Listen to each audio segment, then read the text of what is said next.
Hello students, myself Dr. Prasoon Hara, Associate Professor at PNKS Government PG College, Dausa। हम पढ़ रहे हैं unit metal ligand bonding, जिसमें हम डिस्कस कर रहे थे applications of crystal field theory, जिसका पहला पॉइंट है संकुलों में रंगों की व्याख्या। संकुलों में रंग दो कारणों से होता है, पहला डीडी संक्रमण और दूसरा चार्ज ट्रांसफर स्पेक्ट्रा या आवेश स्थानांतरण स्पेक्ट्रा।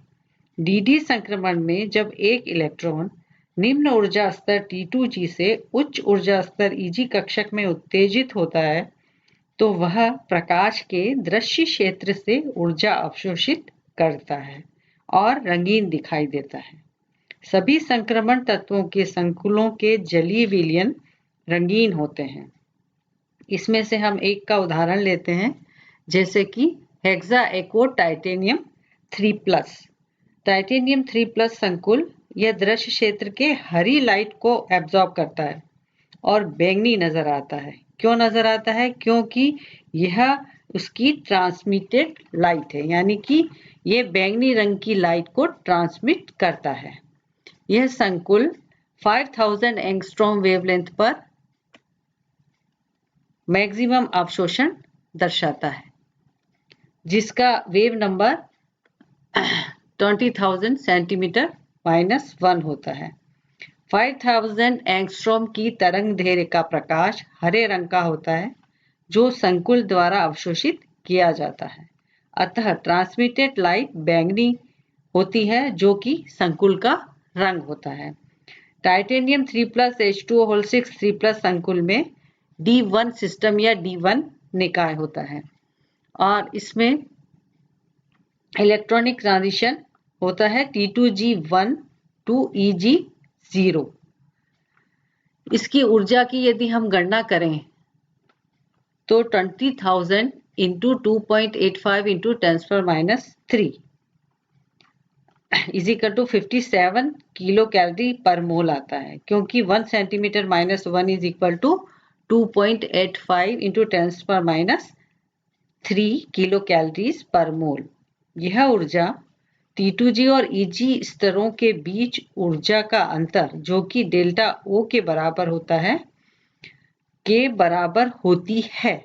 अतः यह एक एकल डी इलेक्ट्रॉन को T2G कक्षक से Eg कक्षकों में उत्तेजित करने के लिए पर्याप्त होती है। कितनी ऊर्जा? 57 किलो कैलोरीज पर मोल।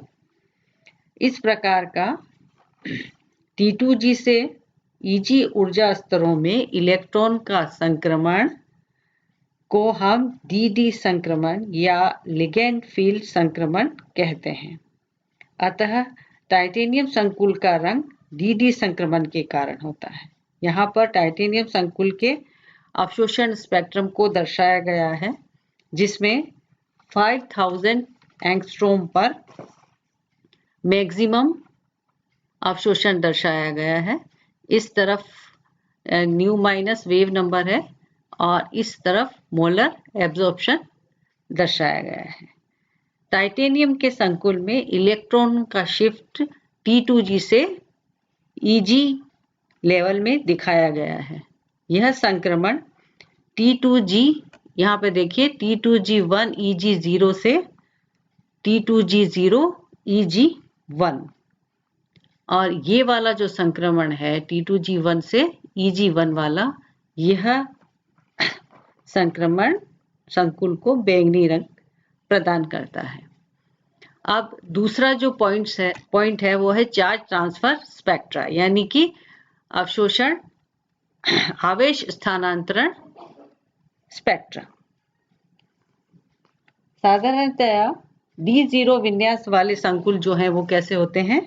रंगहीन होते हैं, लेकिन उसमें भी कई अपवाद हो सकते हैं, जैसे कि MnO4- Cr2O72- CrO4 जिसमें धातु आयन की ऑक्सीकरण अवस्था क्रमशः +7, +6 और +6 है, तथा धातु आयन का जो निकाय विन्यास है वह D0।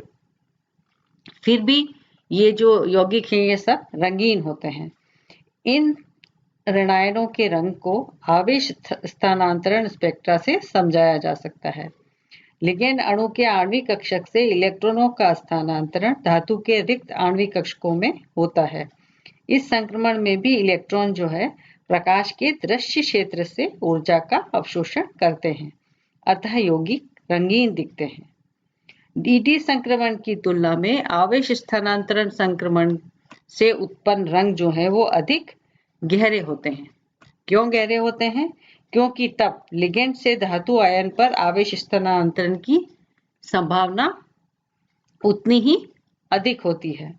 कुछ उदाहरण यहाँ पे दिए गए हैं। टाइटेनियम 4+ जो कि रंगहीन होता है, वेनेडियम 5+ ऑरेंज येलो कलर दर्शाता है, क्रोमियम 6+ ऑरेंज कलर दर्शाता है, मैग्नीज 7+ पर्पल कलर दर्शाता है। उपयुक्त उदाहरणों से ये अत्यंत स्पष्ट है कि आवेश के बढ़ने के साथ साथ रंग की तीव्रता भी बढ़ती जा रही है, जबकि इन सब का विन्यास D0 है। D0 निकाय हैं सभी के सभी। नेक्स्ट पॉइंट हम लेते हैं explanation of geometry of the complex, यानी संकुल यौगिकों की ज्यामिति की व्याख्या। अधिकांश धातु आयन जो हैं हमने देखा अष्टफलकीय संकुल बनाते हैं, यानी ऑक्टाहेड्रल ज्योमेट्री जो है बहुत ही कॉमन पाई जाती है, क्योंकि अष्टफलकीय संकुल बनने में पर्याप्त मात्रा में ऊर्जा मुक्त होती है, अर्थात डेल्टा का जो मान है ज्यादा होता है। विशेष परिस्थितियों में धातु आयन जो है वर्ग समतलीय या चतुष्फलकीय संकुल बनाता है।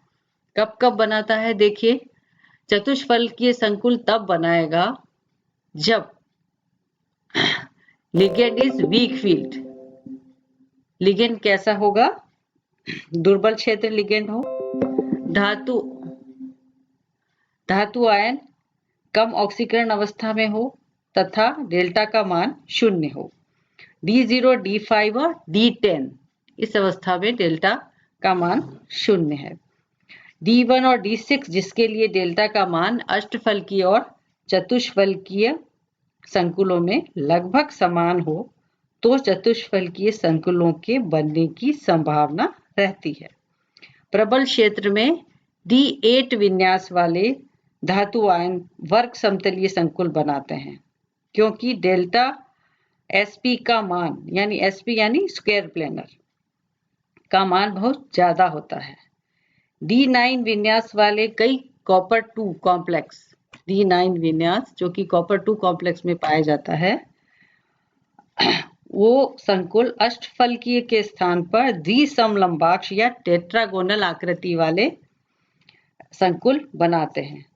उसमें क्या होता है, XY तल में स्थित 4 ml बंध यानी मेटल लिगेंड बॉन्ड जो है वो तो छोटे होते हैं, जबकि उनके परपेंडिकुलर या लंबवत Z अक्ष की तरफ 2 ml बंध लंबे होते हैं, अर्थात संकुल जो है विकृत अष्टफलकीय आकृति ग्रहण करता है। इस विकृति के कारण T2G और EG कक्षकों का दोबारा से आगे और विभाजन हो जाता है, जिससे डेल्टा का मान यानी डेल्टा sp का मान बढ़ जाता है और संकुल का अतिरिक्त स्थायीकरण हो जाता है, यानी संकुल को एक्स्ट्रा स्टेबिलिटी मिल जाती है। इस प्रभाव को जॉन टेलर इफेक्ट कहते हैं। तीसरा पॉइंट हम लेते हैं explanation of magnetic properties of the complexes, यानी कि चुंबकीय गुणों की व्याख्या।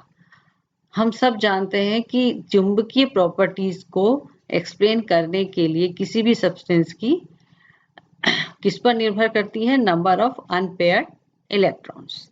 इसके आगे से हम नेक्स्ट में डिस्कस करेंगे। आज के लिए इतना ही। Thank you very much.